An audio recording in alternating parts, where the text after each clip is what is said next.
then that's not a good investment. You need to find a building that the tenants are going to pay for it and put some money in your pocket. I'm looking for past 20 years. 20 years ago, that was possible, or maybe 10 years ago, that was possible in Montreal. But nowadays, it's not possible. Yeah, I may be wrong. There might be something, but I look for many places, many times, even $1 million property, even various amount of properties. I couldn't find it that will cover everything together. So my questions basically is, I'm having TSFA, I'm having FTQ, and I'm having some investment, and I'm trying to see is there's any other things that I can do to achieve the financial goals. That's the basic questions. And the investment, it's maybe producing less than 5%. Is there any product that available that I can just get more percentage than that? Recently, because of the market, I noticed whatever the investment that I put, it's actually going down. So what I did is I moved everything to GICs. At least I'm going to get guaranteed 5%. So for the next 1 year. So 5% or 0.5? Yeah, it's 4.5. I think Tangerine giving 5 something, I guess, or 4.75 something. But Okay. within that, the Quadras, they having, I think, 4.5. So I moved that there. The reason that I moved that there, because it's keep going down. No matter the investment I'm putting, it doesn't show up. So it's the 4% is better than going negative, right? So that's the only reason that I don't know that's the right choice, but this is how I took the decision. So I just need your advice. Here you go. Well, but what's your overall situation though? You got debt, what do you have? I have no debt at all. So I'm having maybe $300,000 to $400,000 on investments, which include TSFA, FTQ, and whatever the investment. It's in RRSP, TSFA, and RESP. Okay. So, yeah. Okay. So one thing I get it. Like once your money starts to go down, there is that tendency to panic. But the point is the moment you pull the money out to send it to something else, that's when you actually lose the money. Because Right. whatever the amount was before, when you finally pulled it out, when it was down here, you lost that part of it. Yes. Okay. And there's actually no way to get that back. Like that part of it is lost. Any appreciation you're gonna get over that again is just gonna be the growth from the new money that you're gonna put back in. But when it was in the TFSC, how were you investing that? Was it in mutual funds? Where was it? No, it's a various investment. So I have the accountant that who is handling. It's not really directly my account. That person that's working for the company. So I'm having a chat with him all the time, once in a while, basically. And he advised, okay, you want to invest here. So he gave many choices. So I try to choose, according to my knowledge, the best choice that I think is right. Okay. So the one thing that you say, it's I'm going to lose because I pull out the money. I didn't actually. I'm just transferring within the fund. I'm transferring to GSC, and then it's come back to where the funds belongs to. So I'm not really pulling out of that stock. It's still there. I'm still going to invest all the money. Monthly investment is still going to go that account. Mm-hmm. What I'm just doing is just moving this fund. I can move within that fund. There are various choices. So I'm moving from here to here, GIC.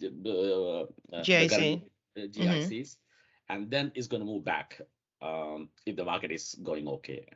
I don't know, that's a mistake that I did it right there, because you're trying to show something. If you pull out, you're losing the appreciation, right? I don't see any appreciation within that year. Okay. Well, so to get some solid numbers, how much was in there? See, you had $300,000 in there.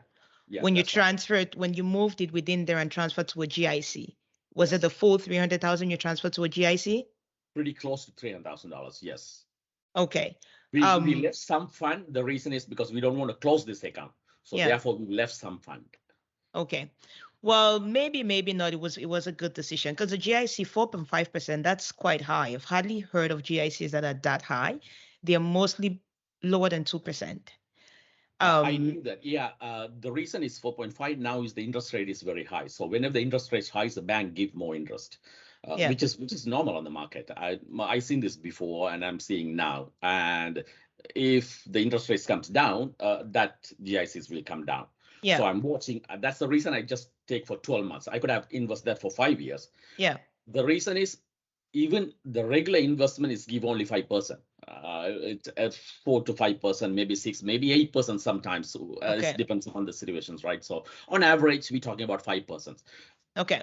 But this 5% is not guaranteed. At least this GICs is got. It's I hate the guaranteed. GICs. GICs, as you said, is less than 2%. I hate GICs. I move before initially. I move all the GICs to this one. Because Yes. GICs doesn't give anything. It's less than 2%. But now Yeah. it's because it's 4.5%. I said, okay, Put it there for 1 year and then you're gonna see after that. that's right. Okay. So it's not a bad decision. The only thing is once you're in the market, you need to know that it's going to fluctuate. And so the Right, tendency is we start to get scared when the fluctuations happen. Even though we know it's going to fluctuate, when it actually starts to happen, we are getting scared. But when it actually starts to happen, then we get scared and we start to move around and panic. But the real people who actually make money in this are the people who stay in even when it's going down. Like unless you Understand. know it's a thing that's gonna go bankrupt. Ideally, Understand. yes. Yes, that is right. But on this particular situation, I'm just Yeah. talking about one particular situation, right? Hmm. I don't see how that logic will work when I know $300,000 is keep going down day by day, day by day. It's I know it's going to come back. Yes. When it's going to come back is when the market is going to go up. Okay. Yes. I don't see the market is going to go up in next 1 year because of the Ukraine war and because what's happening around the world. Okay. When I know this, it's not going to go back. I don't see why that I have to leave the money to go down and then grow back when I have options to move the money to GICs and grow. I'm going to get $15,000-$20,000 just by moving it, then bring it back. Okay. I Okay. So you want to know today what other options you could do with the money to make it grow faster, or what's your real question today? Yes, that is one of my question. And do we have any other options other than TSFA, FTQ that I can put some money on it, other than Well, RESP or RSP? other than RESP, you can invest in like regular investment accounts which are out of the TFSA and are under the Yeah, which I'm already FTQ. doing it. Yeah. Okay, so like regular investment accounts. The Yeah. other thing that a lot of people will think about is real estate. What is that? Real estate, so investing in rental properties that you're then going to be renting out, and then the building itself keeps appreciating, but it's funding itself because your tenants are paying the mortgage on that. Yeah, I'm having one house too. So when that house is paid off, so I'm renting that. Okay. That's one of the things. So the questions to this is: are you saying just buy another house and just renting it out? Yeah, you could do that. The problem is if I'm renting it out, that rent is not enough to pay it off everything. So I have to still put my money on it. Then that's not a good investment. You need to find a building that the tenants are going to pay for it and put some money in your pocket. I'm looking for past 20 years, but I wouldn't say 20 years. 20 years ago, that was possible, or maybe 10 years ago, that was possible in Montreal. But nowadays, it's not possible. Yeah, I may be wrong. There might be something, but I look for many places, many times, even $1 million property, even various amount of properties. I couldn't find it that will cover everything together. If you're ready to take action on your life today, check the link in the description below. You will get some free resources that you will get started on today.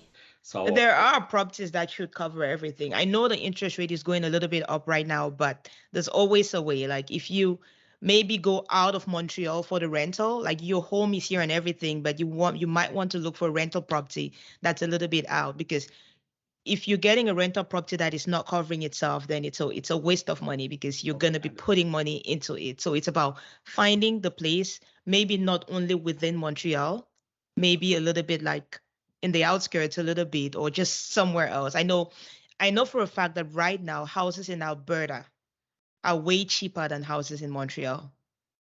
Oh, okay. So it's about looking out there. The houses in New Brunswick that are way cheaper, but now it's a matter of who are you going to get as a property manager. And there are lots of institutions that do that. You come in as the equity partner, you come in as a person bringing the money, and what they're doing is they're taking care of the property, they're finding the tenants, they're doing everything. So their input into it is they're doing all the work for you, but you are the person who put in the money. And that property takes care of itself and it takes care of the amount that you're paying the people. But that way your property is being appreciated, and at a certain point, like you own it 100%, but they get Yeah, their share in. theoretically that's right, but when I calculate practically, that's always going beyond that. Like just the mortgage itself and the maintenance and property tax and school tax itself is not enough. So now In we're Montreal, adding yes. a manager, right? So In Montreal, okay, maybe, okay. yes. Makes sense. Okay. Yeah.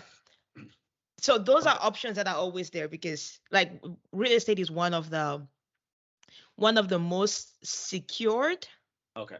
because like it's not going down, it's there. So long as you have tenants, your house, it's a different question. But if it's a property that has tenants and their rent covers the mortgage and the property taxes and the school taxes, then you owning that property, it's a protection of your money, and the house is taking care of itself and taking care of everything else.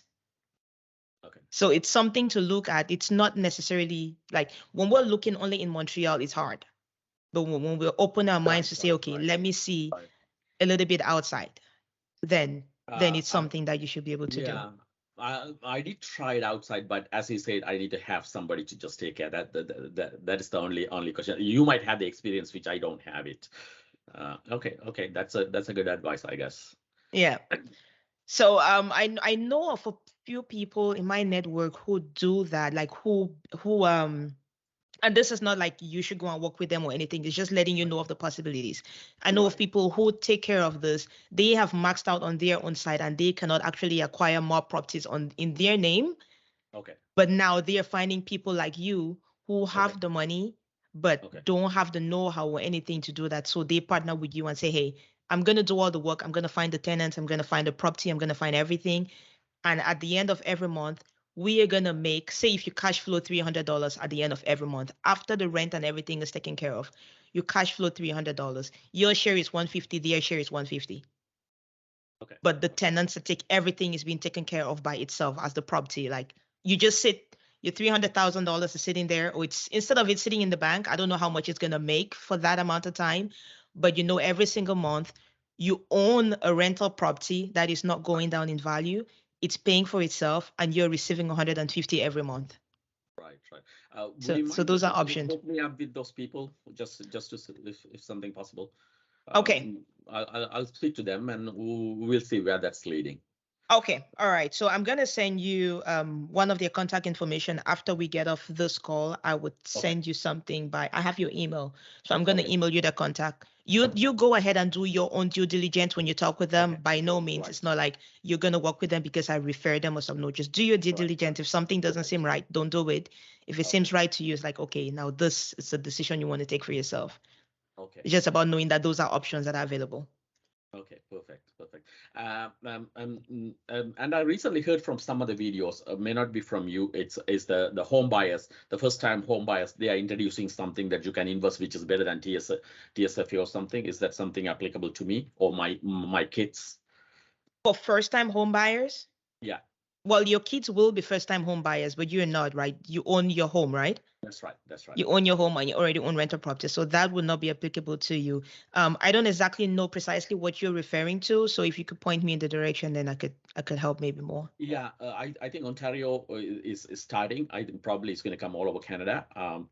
They're having it's like a TSFA, but it's only for, there's an additional name for that. It's for the first home buyers. Oh yeah, you can keep investing, which is tax free, and that is more advantage than TSFA.